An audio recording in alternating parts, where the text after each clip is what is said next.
Non. Il y a aussi des prophètes qui disent juste une phrase et la chose s'accomplit. Acclamons un peu pour ce que Dieu a fait dans la vie de cette.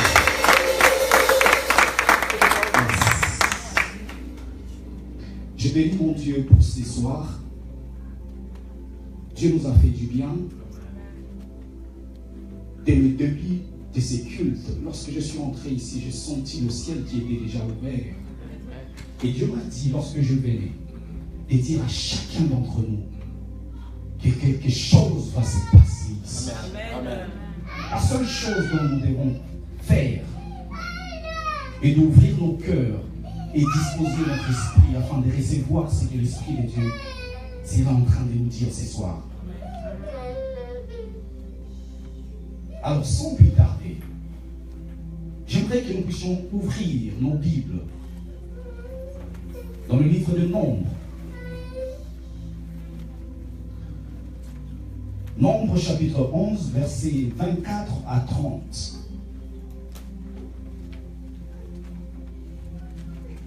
Nombre 11, 24, 30. Si quelqu'un l'a eu, vous pouvez vous lever pour lire. Que ce soit en français ou en anglais. Tu es sur Nombre 11, 24, 30. Tu peux te lever et lire. C'est là pour nous, pour la gloire de Dieu. Je lis au nom du Seigneur. Amen. Moïse sortit et rapporta au peuple les paroles de l'Éternel. Il assembla 70 hommes, des anciens du peuple, et les plaça autour de la tente. L'Éternel descendit dans la nuée et parla à Moïse. Il prit l'esprit qui était sur lui et le mit sur les 70 anciens. Et dès que l'esprit reposa sur eux, ils prophétisaient, mais ils ne continuèrent pas. Il y avait 2 hommes, l'un appelé Eldad et l'autre Médad, qui étaient restés dans le camp et sur lesquels l'esprit reposa. Car ils étaient parmi les inscrits, quiconque qu'ils ne fussent point allés à la tente, et ils prophétisèrent dans le camp. Un jeune garçon courut, l'annoncer à Moïse et dit: Eldad et Médad prophétisent dans le camp. Et Josué, fils de Nun, serviteur de Moïse, depuis sa jeunesse, prit la parole et dit: Moïse, mon Seigneur, empêche-les. Moïse lui répondit: Es-tu jaloux pour moi? Puisse tout le peuple de l'Éternel être composé de prophètes, et veille l'Éternel mettre son esprit sur eux. Et Moïse se retira au camp, lui et les anciens d'Israël. Amen. Acclamons pour la parole. Alléluia. Je vais encore répondre avec cette version, j'ai la version d'Arby. Il est écrit: Et Moïse sortit et dit au peuple les paroles de l'Éternel. Et il assembla 70 hommes, des anciens du peuple. Et les fils étaient mis tout autour de la tente. Et l'Éternel descendit dans la nuée et il lui parla. Il ôta de l'esprit qui était sur lui. Et il le mit sur les 70 anciens. Et il arriva qu'aussitôt que l'esprit reposa sur eux, ils prophétisèrent, mais ils ne continuèrent pas. Et il était demeuré 2 ans dans le camp. Le nom de l'un était Eldad, et le nom du second était Médad. Et l'esprit reposa sur eux. Ils étaient de ceux qui avaient été inscrits, mais ils n'étaient pas sortis vers la tente. Et ils prophétisèrent dans les camps. Et un jeune homme courut et rapporta cela à Moïse, disant: Eldad et Médad prophétisent dans les camps. Et Josué, fils de Nun, qui servait Moïse, l'un de ces jeunes gens, répondit et dit: Mon Seigneur Moïse, empêche-le. Et Moïse lui dit: Es-tu jaloux pour moi? Ah, plutôt que tout le peuple de l'Éternel fût prophète et que l'Éternel mit son esprit sur eux. Amen. Amen. Le thème de ce soir, c'est l'atmosphère surnaturelle. Répétons tous ensemble: l'atmosphère surnaturelle. L'atmosphère surnaturelle. Répétons encore: l'atmosphère surnaturelle. L'atmosphère surnaturelle. Je vais parler de l'atmosphère surnaturelle. D'abord, en commençant, je vais commencer d'abord par expliquer l'atmosphère. C'est quoi une atmosphère? L'atmosphère, c'est l'air d'un pays. L'atmosphère, c'est l'air d'un lieu. Et l'atmosphère peut être aussi l'air de cette salle. L'atmosphère, c'est le milieu dans lequel on vit. L'atmosphère, c'est un milieu considéré par rapport à l'influence qu'il exerce sur les êtres qui y vivent. Alors ici, nous sommes dans une salle. Nous sommes là pour adorer Dieu, pour louer Dieu, pour écouter la parole. Il y a une atmosphère, et cette atmosphère, c'est une atmosphère surnaturelle. Et est-ce que je suis en train de demander seulement à quelqu'un ce soir, est-ce que cette atmosphère peut affecter ta vie? Vous savez, il y a certaines choses qui se passent dans le monde lorsque tu es en train de vivre. Si l'atmosphère de ta chambre est mauvaise, c'est facile que tu puisses tomber malade. S'il y a un mauvais air dans ta chambre, s'il y a un mauvais air dans le climatiseur, et que tu respires cet air-là, c'est facile que tu tombes malade. Et je sais que dans un pays francophone où actuellement il y a beaucoup plus d'empoisonnement, tellement que tout le monde sait qu'on peut facilement empoisonner ou t'empoisonner à travers un repas, à travers de l'eau à boire. Les gens ne boivent plus lorsqu'ils sont ensemble, les gens ne mangent plus. Mais aussi, l'ennemi a changé les tactiques. Et il fait cela maintenant à travers des climatiseurs. Alors, lorsqu'on met ces poisons dans le climatiseur, la personne, en entrant dans la chambre, il respire cet air et la personne meurt. Et de la même façon, comme nous voyons que la personne, qu'elle veuille ou pas, dès que la personne respire cet air-là, l'air aura une influence dans la vie de ces personnes. Et de la même façon, aujourd'hui, nous sommes venus ici pour expérimenter cette atmosphère surnaturelle. Tu n'as plus de choix. Tu es déjà dans cette salle et l'atmosphère a changé et Dieu est en train de changer ta vie. Cet air sera en train de travailler, d'influencer quelque chose dans ta vie. Donc, atmosphère, nous retrouvons deux mots grecs. Le premier, c'est atmos. Le deuxième, c'est sphère. Atmos veut dire vapeur, air. Et sphère veut dire boîte, globe ou salle. Alors j'aimerais poser la question à chacun d'entre nous. Dans nos familles, à l'église, au travail, dans nos compagnies, dans nos entreprises, quel genre d'atmosphère dégageons-nous? Vous savez, pour qu'il y ait une maison puisse tomber en faille, pour qu'il y ait une maison, l'éducation d'une famille puisse être brisée, c'est juste l'atmosphère qu'une personne va dégager qui peut directement influencer quelque chose.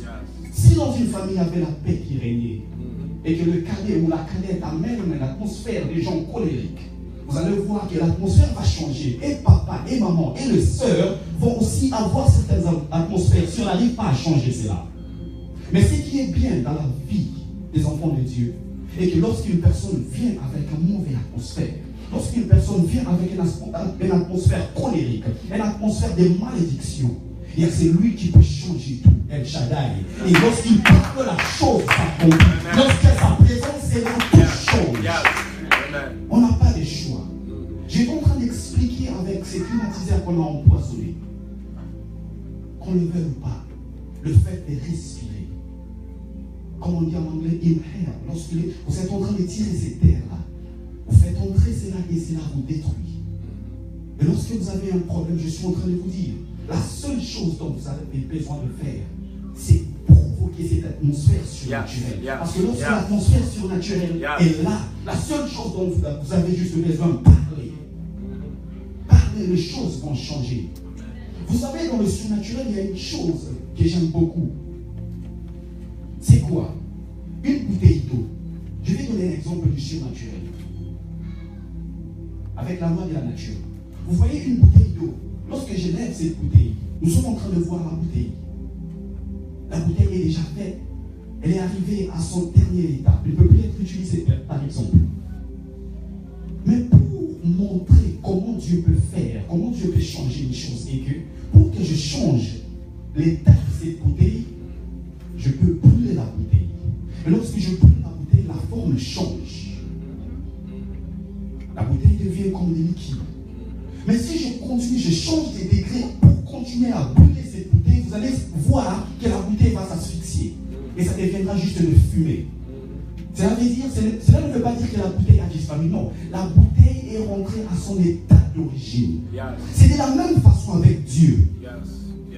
Lorsqu'il y a quelque chose qui ne marche pas, tu as besoin d'une bénédiction, tu as besoin du travail. Pas à l'état premier, qui est l'air, qui est l'invisible, qui est quelque chose que tes yeux ne peuvent pas voir. lorsque tu parles, tu es en train de réchauffer cela. Tu réchauffes l'air, tu réchauffes l'air. Même tu veux refroidir, tu le refroidis. L'air va devenir une glace. Et après avoir été une glace, on entre dans certains processus. Et après, nous recevons une bouteille. Et après, nous recevons par exemple un papier. Et après, nous recevons de l'argent. Alors, ce soir, j'aimerais qu'une personne exerce ces processus. Il n'y a rien qui marche dans ta vie. Mais la seule chose dont tu as à faire, tu as juste besoin de parler dans le vide. Parle au vide et c'est là par le nom puissant de Jésus. Et tu verras ce qui n'existe pas, viendra à l'existence. Au leader spirituel, pendant l'époque de l'Ancien Testament, même aux prophètes, l'Esprit divin leur était donné et cela pouvait être transféré aussi aux autres. Pour que cet esprit soit transféré, nous avons besoin d'une atmosphère surnaturelle. L'atmosphère surnaturelle est obligatoire afin qu'il y ait changement. Pour mieux comprendre ces textes, pour mieux comprendre ces thèmes, nous allons nous poser juste une question et répondre à la question en 3 parties. Comment provoquer l'atmosphère surnaturelle? Répétons tous ensemble, comment provoquer l'atmosphère surnaturelle? Pour provoquer l'atmosphère surnaturelle, nous avons besoin de 3 éléments. Le premier, c'est la parole. Le premier, c'est la présence de Dieu. Le deuxième, c'est la parole de Dieu. Et le troisième, c'est le désir afin de recevoir ce que Dieu t'a promis. Passons au premier élément. La présence de Dieu. Pour voir ce que Dieu nous a promis, nous avons besoin d'être dans sa présence. Nous avons vu dans ces cas, dans ces textes, Moïse était dans la présence de Dieu. Si vous lisez dès le début, dès le point de départ de cette histoire, vous allez comprendre que Moïse était dans la présence de Dieu et Dieu a parlé à Moïse. Souvent nous cherchons que Dieu puisse nous parler. Souvent nous cherchons des messages prophétiques. Souvent nous cherchons comment faire quelque chose, comment devenir instoppable. Je veux devenir millionnaire, mais je me pose seulement des questions comme ça, par hasard. Je suis juste en train d'avoir des discussions avec mes amis et connaissances. Et nous retrouvons souvent rien ne change lorsque nous faisons cela. Mais si nous faisons comme Moïse, afin de recevoir la parole, Moïse était dans la présence de Dieu. Moïse s'est retrouvé dans la présence de Dieu et Dieu lui a parlé, il a dit, rassemble les 70 de tes anciens et amène-les à un endroit précis. Dieu n'avait pas dit rassemble-les, c'est tout.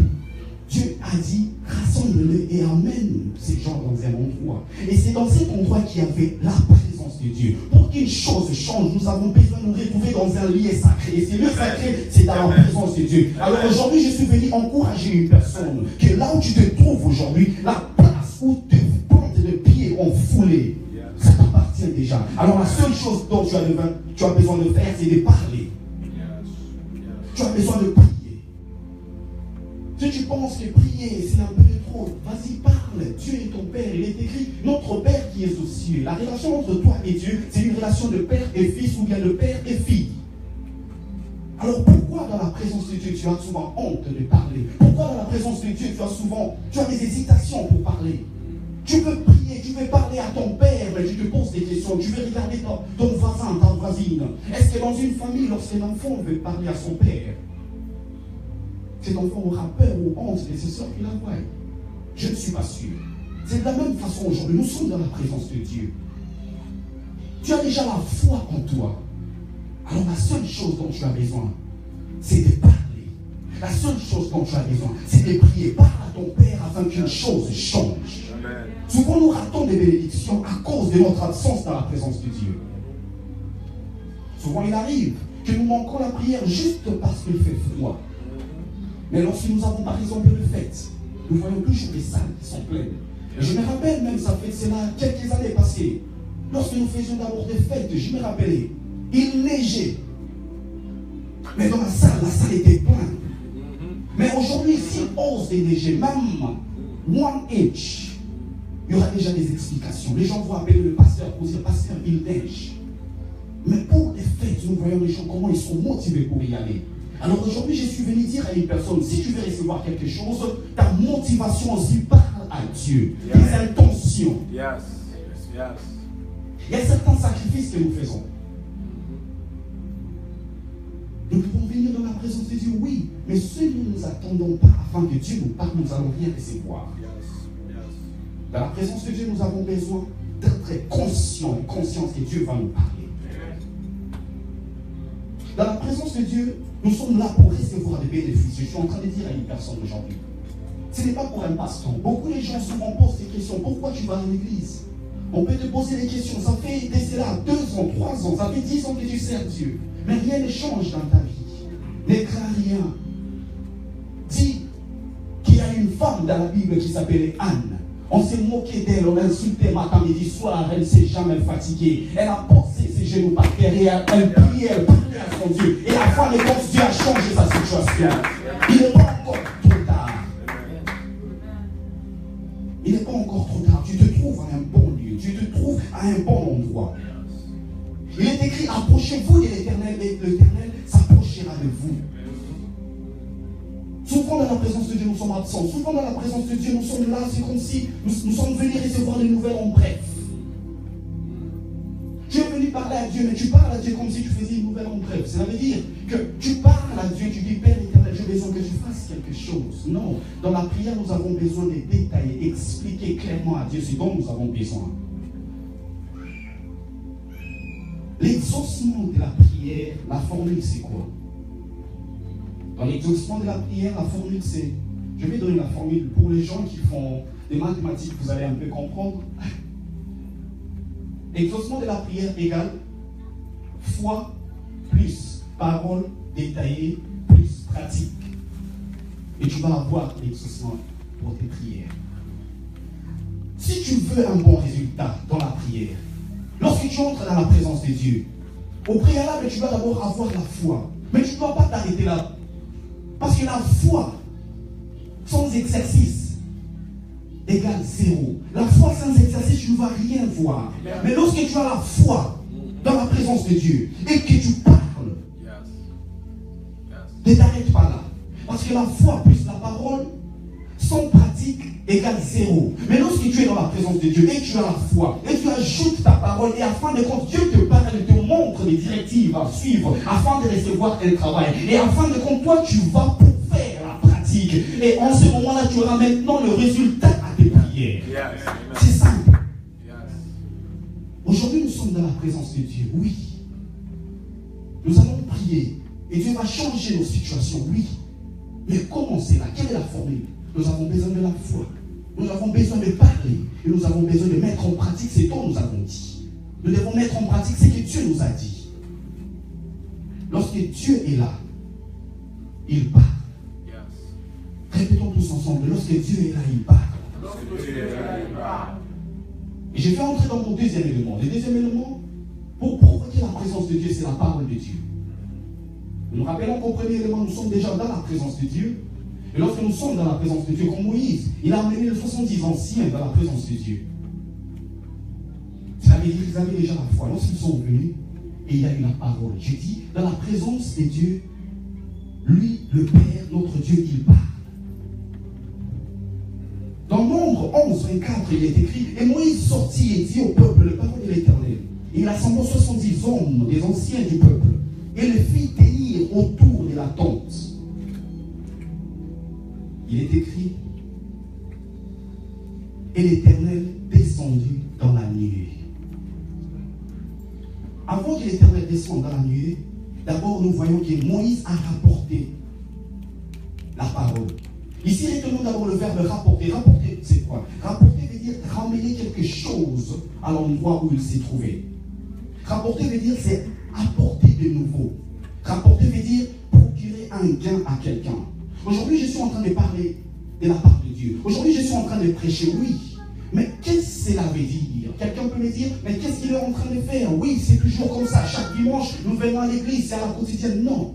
Lorsque je suis en train d'apporter la parole de Dieu, cela veut dire que je t'apporte un gain. Et pour recevoir ces gains-là, tu as besoin de la foi. Et comme la parole est déjà sortie, la seule chose que tu dois faire maintenant, tu dois implémenter, c'est que tu viens d'écouter. Moïse a rapporté la parole.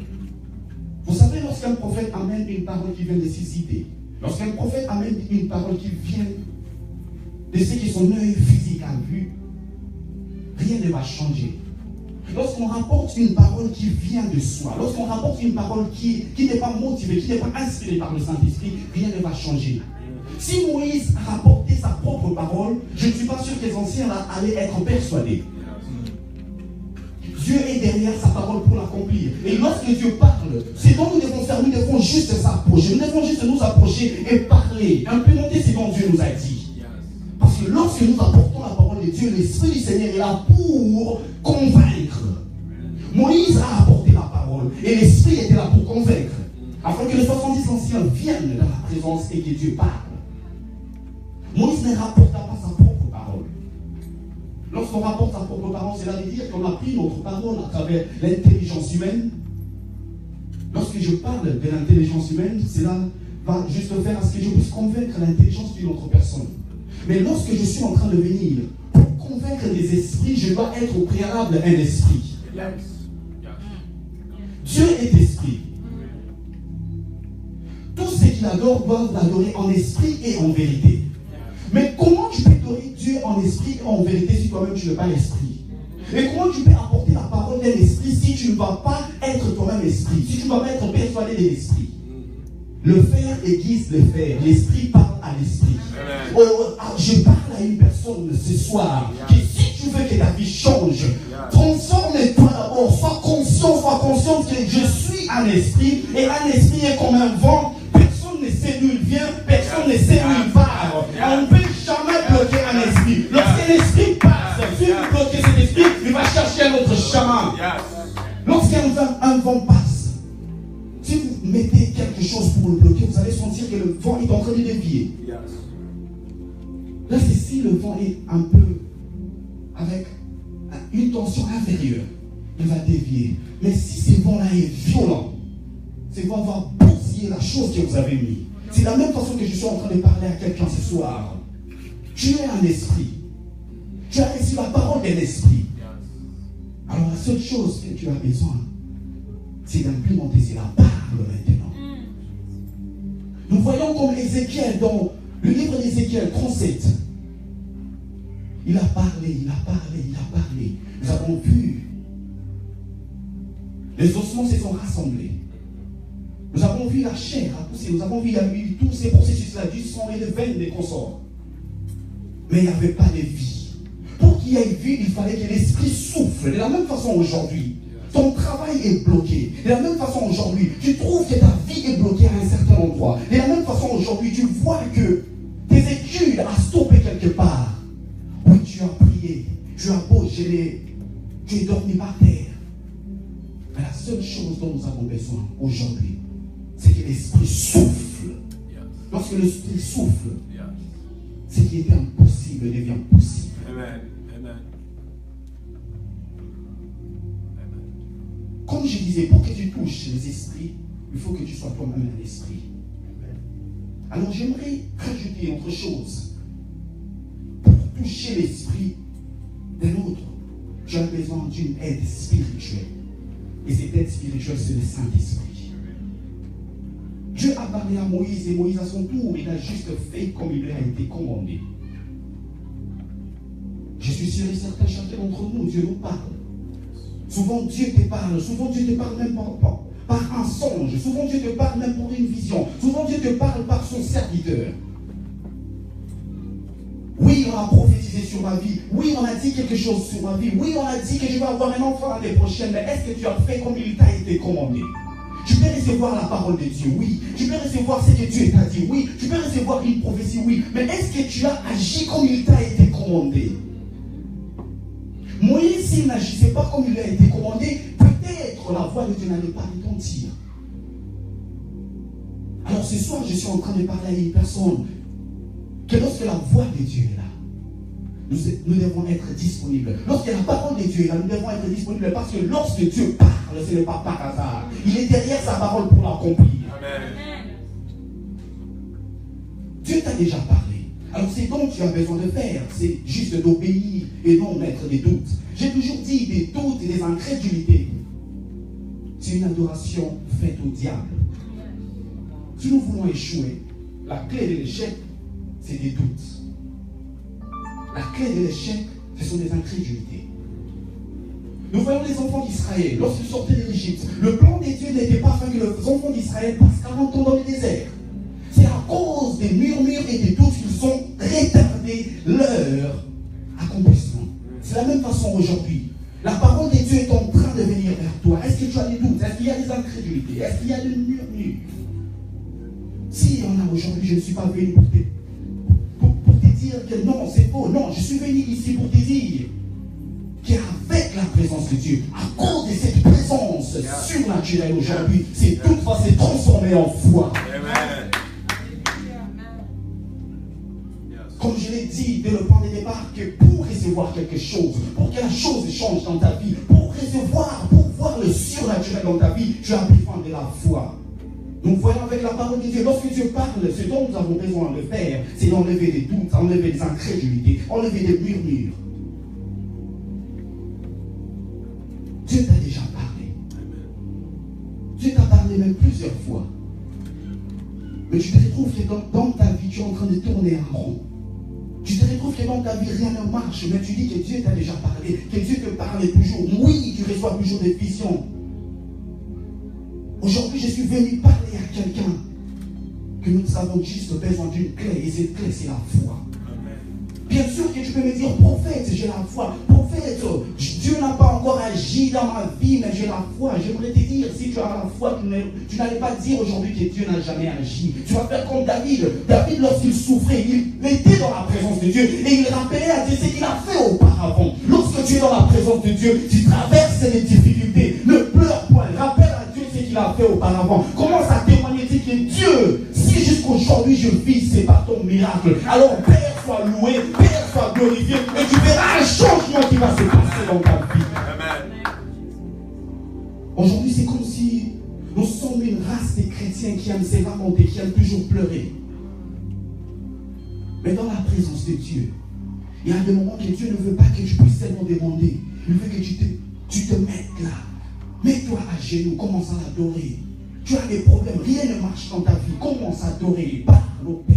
Dis que mon Dieu, tu es grand. Tu m'as créé un homme beau, tu m'as créé une femme belle. Père, merci pour ce que tu as fait. Jusqu'aujourd'hui, mon Dieu, si je ne suis pas mort, c'est parce que tu m'as protégé. Et ce que tu es en train de faire va toucher le cœur de Dieu.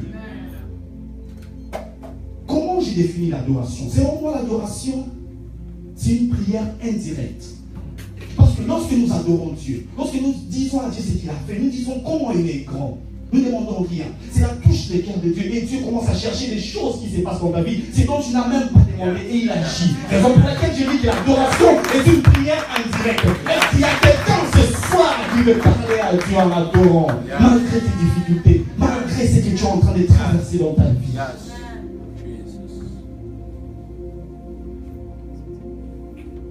Je parle de l'adoration, la parole de Dieu. La parole de Dieu. Souvent nous négligeons cette parole. Mais pourtant c'est dans la parole que Dieu se révèle. Est-ce qu'il y a une personne qui veut redevenir amoureux de cette parole? Est-ce qu'il y a quelqu'un ce soir qui veut retourner dans la présence de Dieu? Est-ce qu'il y a quelqu'un ce soir qui veut changer sa vie et dire, Père éternel, j'ai tant été accroché à droite, aujourd'hui j'ai rentré à 100% dans ta présence, parle-moi. Dieu fait changer la vie d'une personne ce soir. L'Esprit de Dieu et la parole marchent ensemble pour accomplir quelque chose dans nos vies. Et avec la parole, nous devons savoir, pour recevoir quelque chose, nous devons désirer. Raison pour laquelle j'entre dans mon dernier point. Troisième et dernier point. Les désirs afin de recevoir ce que Dieu t'a promis. Les désirs afin de recevoir ce dont Dieu t'a promis. Nombre 11, 25, 30. Je vais relire encore. Oh mon Dieu. Et l'Éternel descendit dans la nuée et lui parla. Et il ôta de l'esprit qui était sur lui. Et il mit sur les 70 anciens. Et il arriva aussitôt que l'Éternel reposa sur eux. Ils prophétisèrent, mais ils ne continuèrent pas. Et il était demeuré 2 hommes dans le camp. Le nom de l'un était Eldad, et de l'autre était Médad. L'esprit se reposa sur eux. Ils étaient parmi les 70 anciens. Mais ils n'étaient pas sortis. Ils prophétisèrent dans les camps. Je m'arrête là. Ici, nous voyons avec notre troisième point, les désirs afin de recevoir ce dont Dieu t'a promis, nous voyons qu'on dit que et Dieu descendit. Voyons que ce verbe descendre. Le verbe descendre, c'est un verbe d'action. Le verbe descendre, c'est un verbe d'action. Et j'aimerais dire à une personne ce soir que notre Dieu n'est pas un Dieu immobile qui ne bouge pas. Notre Dieu est un Dieu d'action. Amen.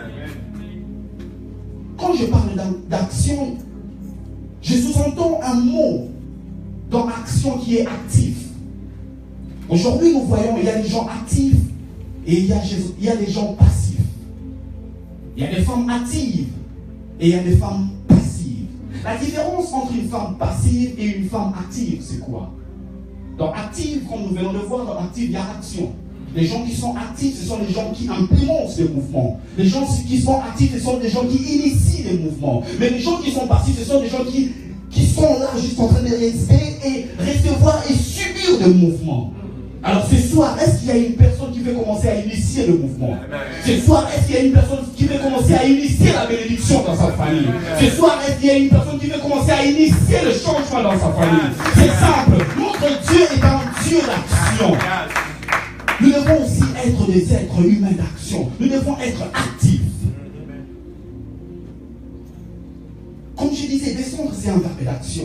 Cela veut dire aller de haut en bas, quitter un lieu pour un autre, mais moins élevé. Descendre, c'est faire un mouvement. Nous avons vu avec l'explication du verbe descendre. Descendre veut dire quitter un lieu élevé pour aller à un lieu moins élevé. Ici, on dit que Dieu descendit. Cela veut dire que Dieu, il est toujours dans un lieu élevé, très élevé. Mais lorsque Dieu quitte cet endroit élevé pour descendre, vous pensez que c'est pour rien? Non, je ne pense pas. Lorsque Dieu quitte un lieu élevé, c'est comme un général. Lorsque tu es ami d'un général d'une armée, par exemple dans un pays tiers-monde, et qu'il y a quelque chose qui ne marche pas, un petit soldat qui te menace, et tu appelles ce général, tu dis qu'ici ça ne marche pas, il y a quelqu'un qui m'a menacé. Vous pensez que le général va quitter sa maison, un lieu élevé, pour venir dans les riz, un lieu moins élevé pour rien? Non. Lorsque le général vient, tout le monde commence à tomber. Lorsque même le général passe, on dit que non, il y a quelque chose qui va se passer. De la même façon aujourd'hui, tu as tant invoqué Dieu, tu as tant prié et Dieu est descendu. Il va parler et quelque chose va changer. Notre Dieu est un Dieu d'action. Lorsque tu as Dieu en toi, tu ne dois plus rester là pour subir le mouvement. Tu dois être là pour initier maintenant le mouvement. Et c'est samedi, c'est dimanche, comme je suis en train de parler, il y a des choses qui vont changer. Demain, tu vas aller au travail, on va dire, mais c'est qui celui-ci? Nous ne comprenons pas qu'est-ce qui s'est passé. Et tu vas parler pour dire, le Dieu d'action m'a changé. Je ne suis plus passif, je suis maintenant actif. Amen. Il est écrit, Moïse rassembla 70 anciens et les plaça autour du temple. Mais dans le verset 26, il est écrit mais. Pour ceux qui ont la Bible anglaise, vous allez voir, verset 26, ça commence avec la phrase however, ou bien but. However, en français, veut dire mais. Je vais expliquer. Ici, après le mais, nous voyons maintenant, il y a et. Il y a deux conjonctions de coordination ici. Il y a mais et puis il y a et. Mais c'est quoi? Mais c'est une conjonction de coordination introduisant une opposition ou une différence. Alors je suis venu parler à une personne. Lorsque tu es dans une famille où tout ne marche pas, tu vas t'élever et dire mais moi je suis ici et je sers un Dieu et quelque chose va changer. Je suis là et je vais rendre ce qui était impossible possible. Lorsque tout ne marche pas pour tout le monde, mais tu avances. À cause de toi, Dieu dit mais. À cause de toi, Dieu se lève, il dit mais mon serviteur est là. Il va recevoir des bénédictions. Là où tout le monde est passé avec des applications sans recevoir un travail, à cause de toi, Dieu met une conjonction de coordination, d'opposition. Il dit mais toi tu recevras. Amen. Je suis sûr et certain dans nos vies, il y a plusieurs fois que nous sommes passés par des travails et travail. On nous donne des mauvaises nouvelles pour dire qu'il y a eu 20 applications. Lorsque tu entends pour une position, soyons honnêtes. Lorsque tu vas pour un travail, par exemple, office job, et tu viens pour une interview, et tu arrives là, tu dis qu'il y a 20 candidats et 19 sont déjà passés avant toi. Quelle sera ta réaction à l'intérieur? un peu c'est quoi à l'intérieur pour dire, ah, mon Dieu, c'est sûr qu'ils ont déjà eu une décision, et ici c'est juste un passe-temps. Mais je suis en train de te dire, là où 19 personnes est passé, et toi tu es la 20e personne, je te dis, parle à ton Dieu, et Dieu va dire, mais ta présence dans cet endroit va faire ainsi que tu changes de décision, va faire ainsi que ce que le manager a dit puisse changer. Anne était là, on s'est moqué d'Anne. On a parlé de mauvaises choses sur Anne, l'insulté matin, midi, soir. Mais lorsque le Dieu d'opposition est venu, lorsque Dieu est arrivé, il a dit, oui, vous êtes moqué de Anne, ma servante. Aujourd'hui, moi j'ai dit, mais Anne engendra un Samuel. Je suis en train de parler à une Anne ce soir. On t'a tant critiqué.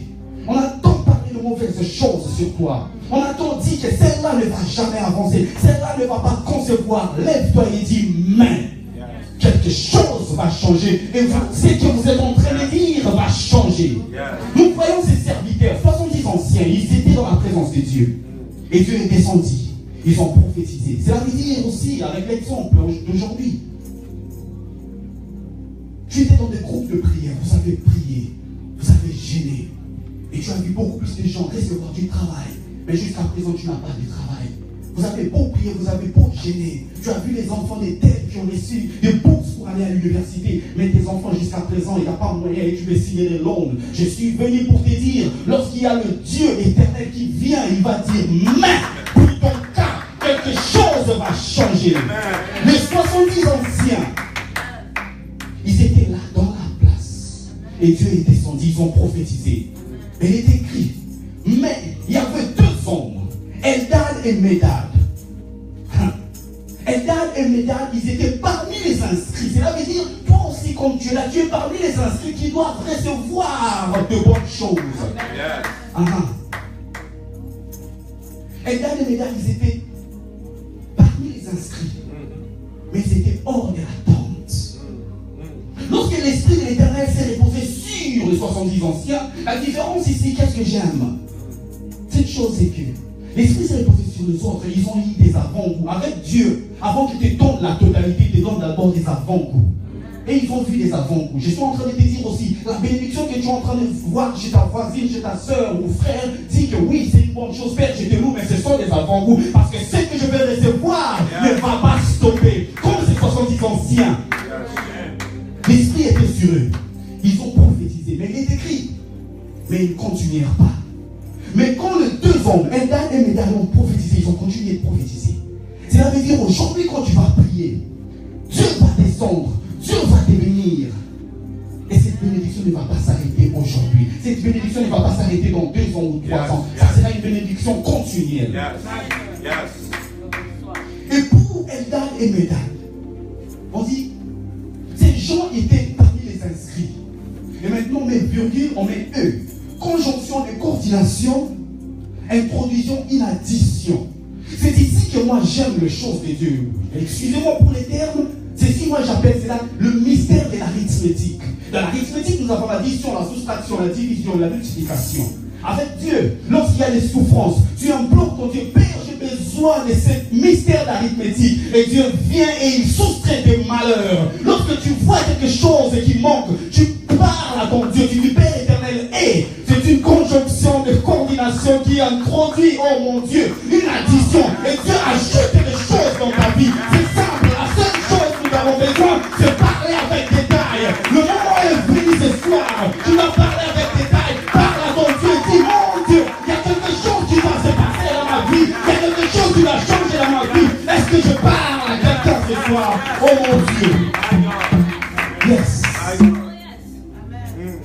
Laisse-moi te dire que Dieu va te localiser aujourd'hui. Amen.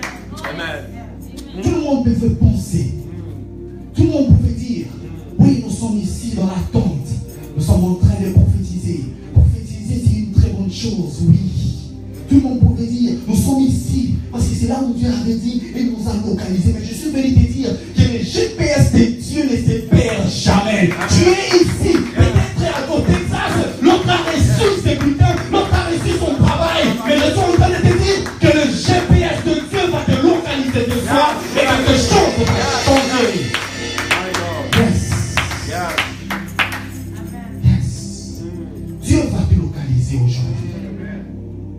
Puisque nous parlons du désir. Dans les désirs, nous sous-entendons il y a un mot d'attraction. Lorsque tu désires quelque chose, cela veut dire que tu es en train de chercher à attirer cette chose. Vous savez, dans les désirs, nous avons besoin d'avoir la foi. Lorsque nous avons la foi, je vais expliquer ça avec un exemple naturel. Lorsque nous avons la foi, cela veut dire, la foi c'est en nous, n'est-ce pas? Lorsque nous avons la foi, dans le physique, nous pouvons dire, nous avons un magnétique en nous. Et la bénédiction, c'est un métal.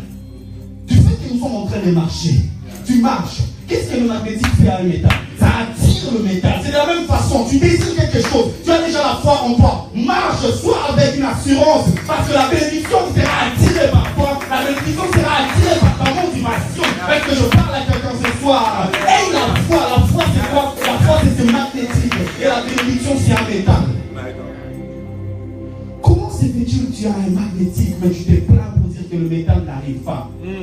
Lorsque tu as un magnétique et le métal n'arrive pas, qu'est-ce qui se passe? Tu as besoin de te repositionner afin d'attirer ce métal. Alors aujourd'hui, je suis venu dire à une personne, tu désires la chose, tu désires la bénédiction, repositionne-toi et pas vers cela. Tu désires.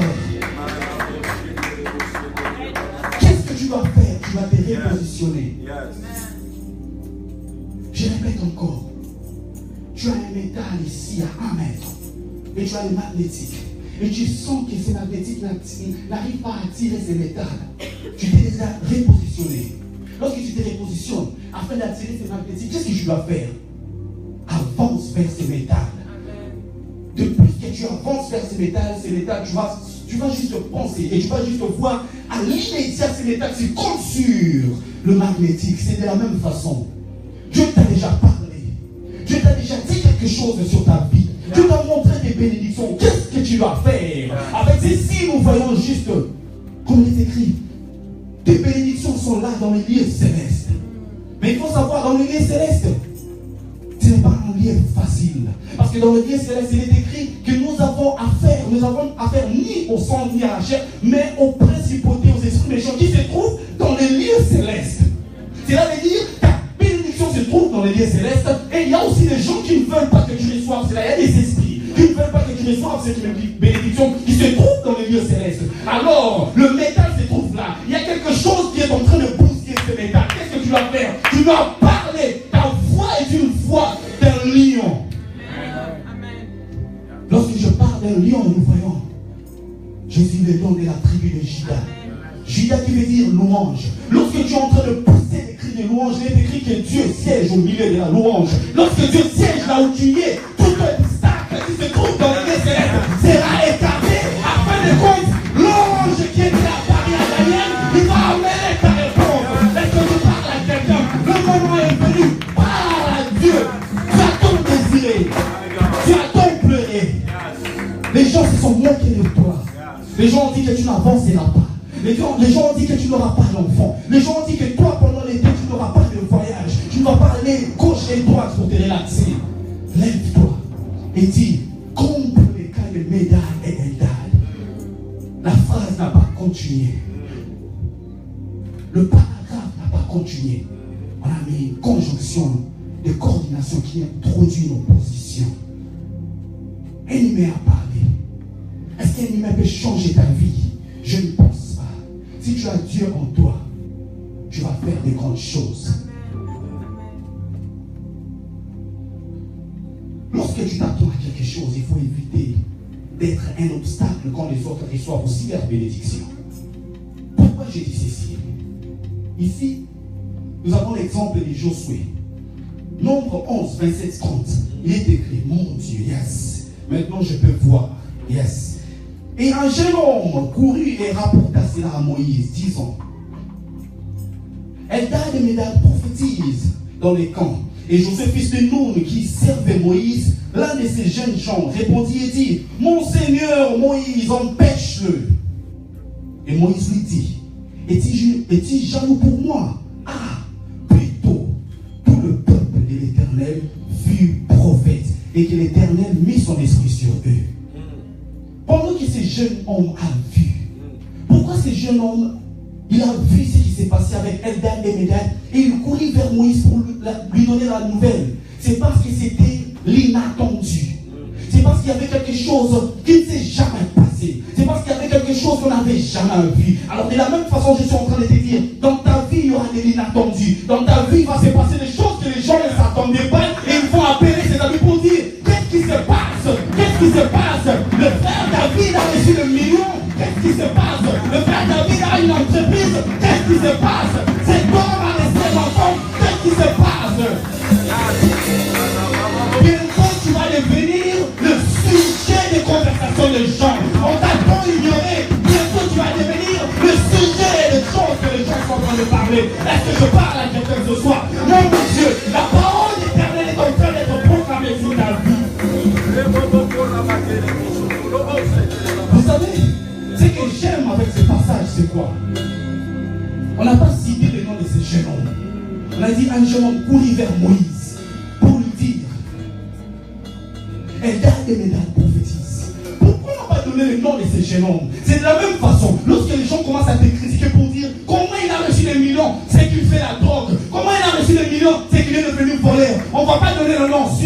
Avec nous, les Congolais, souvent, qu'est-ce qu'on dit? Balobi. Donc on ne donne pas le nom. De la même façon, on va venir te dire Balobi, tu vas dire Baloba. Parce que quand je montais, on ne parlait pas de moi. Je te parle aujourd'hui. Dès aujourd'hui, ta vie va changer. Et on va commencer à parler de gloire. On va dire, mais qu'est-ce qui se passe dans sa vie? L'année passée, il n'avait pas d'argent. Et cette année, il a reçu le million. Qu'est-ce qui ne va pas dans sa vie? Il n'avait pas de travail. Mais comment il a reçu un travail de 5 000 $ par mois? Je parle à quelqu'un dans le mystère du surnaturel ce soir.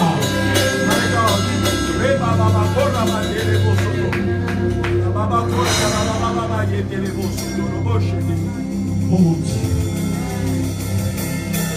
quelque chose est sur le point de se passer. Yes. On a dit, un jeune homme est venu là courir. Pourquoi? Parce qu'il y avait des inattendus. On ne s'est pas arrêté là. Lorsqu'on a parlé à Moïse, cela veut dire Moïse n'avait pas. Soit il n'a pas écouté, soit il a négligé cela. Mais Moïse s'est levé. Josué s'est levé. Josué a dit à Moïse, empêche-le. Je vais expliquer quelque chose ici. Eldad, son nom veut dire Dieu a aimé. Et Médad, son nom veut dire Dieu a aimé affectueusement. Alors, Josué pouvait se dire, mais ces gens de personnes, Eldad et Médad sont en train de prophétiser. Leur nom c'est quoi? Dieu a aimé. L'autre, son nom veut dire Dieu a aimé affectueusement. Mais dans la Bible, il est aussi écrit, car Dieu a tant aimé le monde. Donc le nom de cette personne n'est pas extraordinaire, c'est un nom normal. Mais Josué pouvait se dire, moi aussi je fais partie de ces noms-là, parce que Dieu m'aime. Et ne pas s'arrêter là pour dire, moi, Josué. Josué, le nom veut dire, Josué veut dire Dieu sauve. Il pouvait dire que ces gens ont juste prophétisé, mais ils se sont arrêtés à la prophétie. Mais moi j'ai aussi prophétisé, mais mon nom veut dire Dieu sauve. Il pouvait se dire, à travers moi, je vais sauver tout ce peuple d'Israël afin d'entrer à Canaan. Je suis en train de te parler aujourd'hui. Quelqu'un a reçu ta vie, quelqu'un a reçu sa vie. Ne le bloque pas, ne l'empêche pas. Dis juste, ce qu'il a reçu, c'est bien. Gloire à Dieu, parce que je suis la prochaine personne sur la liste. Avec Josué, qu'est-ce qui s'est passé? Josué était un homme déjà béni. Elle a demandé qu'on les empêche. Si tu veux que ta prière ne soit pas exaucée, commence à être jaloux ou jalouse de la bénédiction des autres. Tu vas voir la porte facile fermée. Quelque chose que tu combats, c'est loin de toi à grande vitesse. Tu combats la prophétie. La prophétie s'éloigne de toi à grande vitesse. Tu combats l'argent. L'argent s'éloigne de toi à grande vitesse. Tu combats la bénédiction s'éloigne de toi à grande vitesse. Quand tu vois ton voisin, ta voisine être bénie, loue, tu te dis, je loue l'Éternel. C'est à cause de ta louange, c'est à cause de ton adoration que quelque chose va changer.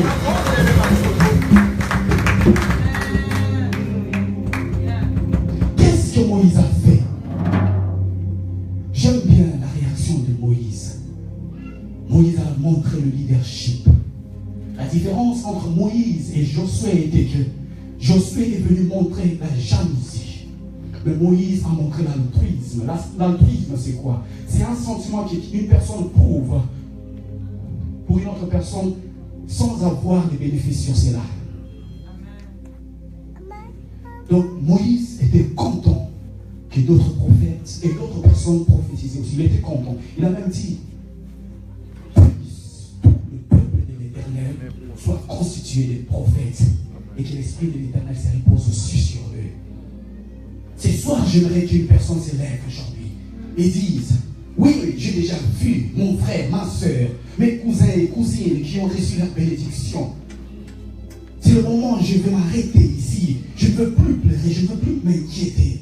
Je vais me lever maintenant pour dire, bravo, merci Seigneur, bravo Jésus, tu les as bénis. Et je sais que comme tu as béni celui-ci, moi aussi tu vas me bénir. Qu'est-ce qui se passe dans ta vie maintenant? Lorsque Jésus a multiplié le pain et le poisson, Jésus a mis ces gens dans des lignes, c'est-à-dire un à un. Si un vient de recevoir, le deuxième est la prochaine personne. Si le deuxième vient de recevoir, ça veut dire la troisième est la troisième personne. Et je suis en train de te dire aussi aujourd'hui, ton frère a reçu une bénédiction, ne t'inquiète pas, acclame, dis que oui, le panier circule encore, le panier de bénédiction circule encore, le panier, oh mon Dieu, le panier de travail circule encore. Il y a quelque chose qui est en train de se passer. Aujourd'hui, tu as tout plaidé, mais il y a un prophète qui se lève aujourd'hui, et je décrète, je déclare, la bénédiction s'impose dans ta vie. Je décrète et je déclare, l'intelligence s'impose dans ta vie. Je décrète et je déclare, tu vas concevoir cette année. Je décrète et je déclare que cette église change cette année. Je décrète et je déclare que Dieu Fils sera sauvé. Mon Dieu.